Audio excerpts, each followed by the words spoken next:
Hello everybody and welcome back to the channel. So in today's video, I do want to talk about the match between Barcelona and Real Madrid. And in this game, Barcelona has lost against Real Madrid 2-1 at the Camp Nou. Yes, ladies and gentlemen, Barcelona have yet again lost another match in this season at home against a very big team. We have lost against Bayern Munich 3-0 at the Camp Nou. We have tied against Granada at the Camp Nou 1-1. And now we're experiencing another loss against Real Madrid, which ended 2-1. We continue to get very poor flat results at the Camp Nou. This is very important because Barcelona have never been like this. Barcelona, before Ronald Koeman, as low as we have gotten, we have never put out such a flat, poor performance, which led to a loss at the Camp Nou. We have always seemed like we were the bigger team, but now we have hit such a level to the point where we cannot even put out a very convincing win at our own home. And so in this game, there were a total of 86,422 fans within the Camp Nou. There were many legends that have spectated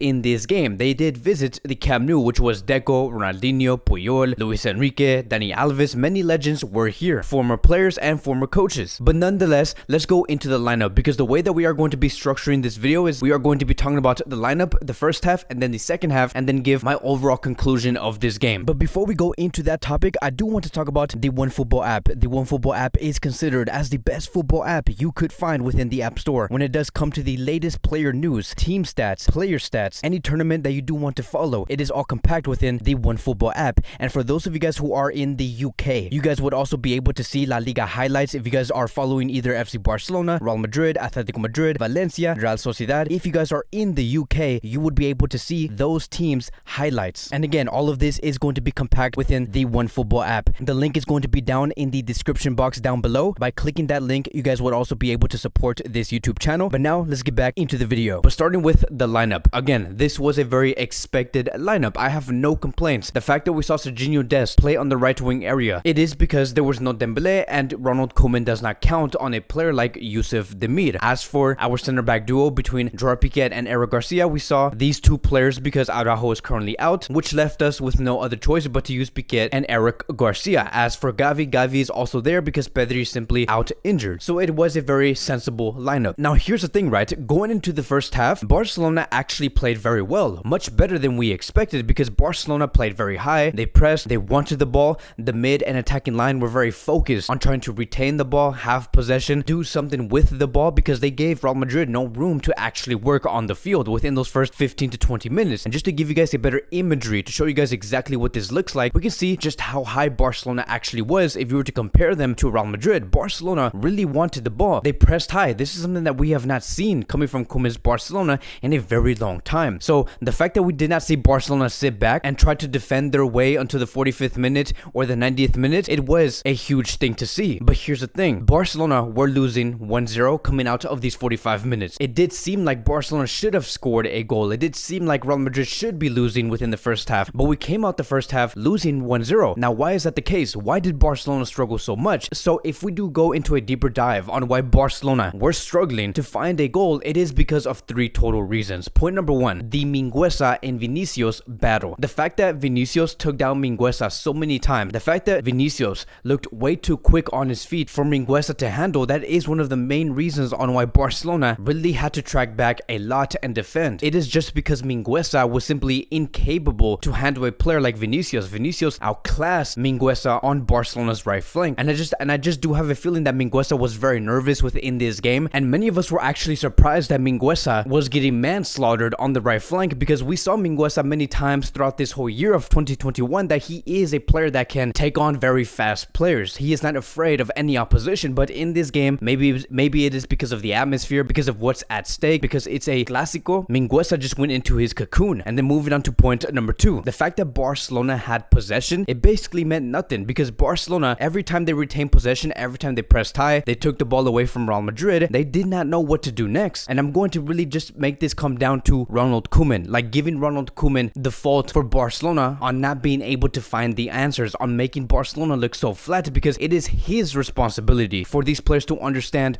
on where to stand, on where to position themselves, on what runs to make once you do have the ball. And I understand that many of you guys are going to be saying, how could you still blame Ronald Koeman? Why is Koeman always at fault here? Well, it is because that is just how football works. You have to understand that these players need to understand their roles. And the only person that can be able to communicate the players' roles, it is the coaches. Because once the players had the ball, I'm telling you, when they had the ball in their final third area, they had no clue on what to do. No one had any idea on where to run. Because the fact that you had players like Memphis, Frenkie, Ansu, Dest playing their own game, playing very individually and looking very lost, that is going to come down towards the coach, which is Ronald Koeman. And many of these players, because there was just no plan, no real strategic way of attacking, the players looked nervous because there was not a single player within that attacking line that wanted to take that big step. They took very few risks because they did not know what to do next. And that led towards having 0 shots on target within the first half. That is just the reality. That is just where Barcelona is at. And then moving on to point number 3, the fact that Barcelona have left David Alaba, not Jordi Alba, but David Alaba, the fact that they did not mark him and made him go alone and make those runs and make those passes alone, the fact that no one pressed this player, Alaba, it is probably one of the biggest mistakes Barcelona have done, because the fact that they did not press him, they allowed Alaba to make those long killer passes, something that he is very good at. They allowed Alaba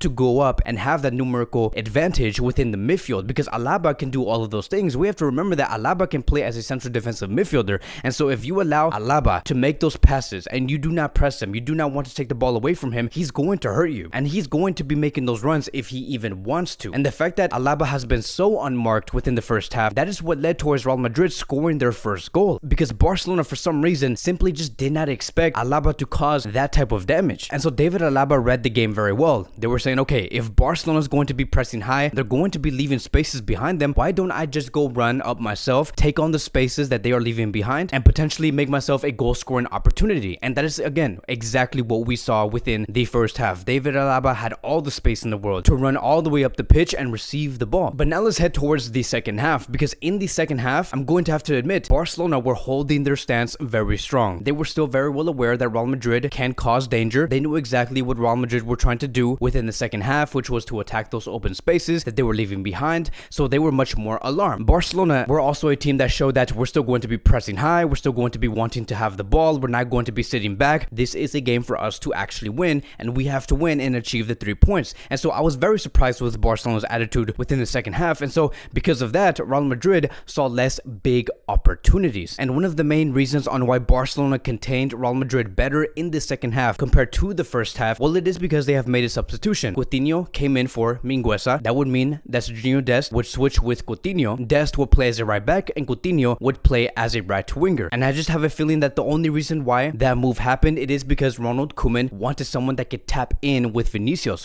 and the only player that could actually do that, it is Sergio Dest. There is no other player when it comes to the pace, when it comes to anticipating if that player is going to be making a run or not. Sergio Dest can't do exactly that, because we have to remember on the type of form that Dest is in at this very moment. But again, this is what confuses me the most, is that we do one thing but we don't do the other. Like we saw in the second half, Barcelona actually have the ball in the final third area, but the fact that this attack that we saw, which was Coutinho, Memphis, and Ansu, the fact that they lacked a real goal threat inside the box, it boggled my mind, because we just looked very slow inside and right outside the box. And the fact that you cannot take out a goal coming from either Ansu or Memphis or Coutinho or Sergio Dest or Frenkie or Gavi, the fact that you couldn't do any of that and get the goals in, it really does confuse every Barcelona fan. And I do believe that it does come down to the lack of focus, the lack of structure of attacking. And then throughout the second half, we did see Ronald Koeman make some substitutions. And when he made these substitutions, my friends, this was when I was like, okay, this is exactly what we have been seeing throughout the whole course of this year. But let me explain why I am saying this. Coutinho came in for Mingueza, which was fine. Agüero came in for a player like Ansu Fati, which was fine, because Agüero is a player that can score goals, which we did see at the end of this game. Ansu Fati needed rest, that's fine. But the fact that you bring on Sergi Roberto for a player like Frenkie de Jong, when we knew that Frenkie de Jong was not the most lethal player out there, but the fact that he was one of the most involved players on the field, the fact that you took him out made no sense. And then moving on towards the 85th minute, you decide to bring in Luke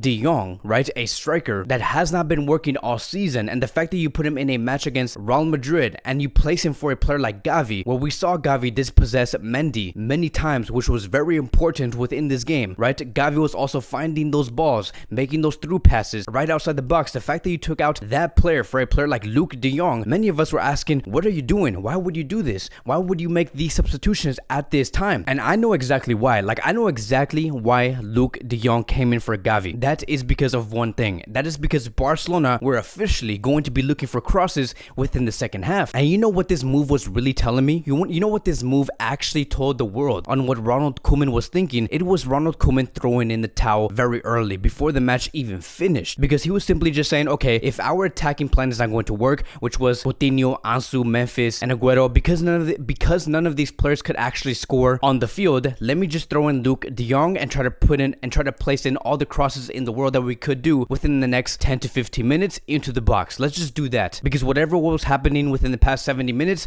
was just not working. And that right there, my friends, that is basically forfeiting the match. That is basically ruling off any plan you did have going into this game, and you cannot allow that. You cannot throw in the towel that early, because the rivals, Real Madrid, they're going to know that you're forfeiting. They're going to know that you're lacking solutions and you're forfeiting, and you're just going to come out with another ridiculous plan that you did not plan before the match. And when you know that your rival is forfeiting, you're going to gain confidence, because that is what Real Madrid received in those last 10 to 15 minutes. They gained confidence. They gained the ability to show that we are bigger than Barcelona. And that is a very sad thing to see, because in those last 10 minutes, we saw Real Madrid score the second goal, which was a very disappointing goal, because the fact that this goal came out from a cause of Barcelona missing inside the box, the fact that they lost another opportunity to score the goal, which led towards Real Madrid scoring the second goal, that was again mind-boggling, because it led towards Real Madrid counter-attacking. We saw Asensio try to take the shot, it rebounded straight to Vasquez scored the goal, and Real Madrid were 2-0 up. And for those of you guys who want to say, oh no, that was Eric Garcia's fault, he was basically the only reason on why Barcelona were losing 2-0, no, you're wrong. Like, the only reason why Eric Garcia had to suffer in that way, it is because Barcelona could not take advantage of the goal scoring opportunities. If they were to score in that box, if they were to actually take this game seriously, we would have never seen that rebound actually happen. Barcelona should have never been counterattacked in that way. And so lastly, in the 97th minute, Des made a cross into the box, Sergio Agüero did score, and Barcelona have lost against Real Madrid 2-1. It was a goal that really did not mean anything. Again, I'm very happy for Sergio Agüero for scoring that goal, but overall this display was just something that confused us Barcelona fans, because we expected much more coming from Koeman's Barcelona. And the fact that Koeman has lost his third Clásico in a row, it does say here, according to Opta, that Ronald Koeman has become the second coach in the history of La Liga to lose his first 3 El Clásico matches after Patrick O'Connell between 1935 and 1940. And that is it, right? Like, I have no idea on when Joan Laporta is going to be making that decision, and you guys know exactly what decision I am talking about. But if there was a time to actually sack a certain person within this club, it would be today. It would be immediately right after this match, because within the next 3 to 4 matches, we're not going to be facing the strongest rivals. This is the perfect time. We cannot allow this Barcelona club to continue to receive many losses at the Camp Nou, losses that we know we're going to be paying the price for, whether that's getting out of the Champions League very early, whether that's missing out on top 4 within La Liga. There is going to be many consequences if we continue to wait and continue to put out poor performances day in and day out. But that is going to be wrapping up today's Barcelona post-match review. Let me know what you guys think about this match between Real Madrid and FC Barcelona. Thank you guys so much for watching, and I will see you guys in the next video.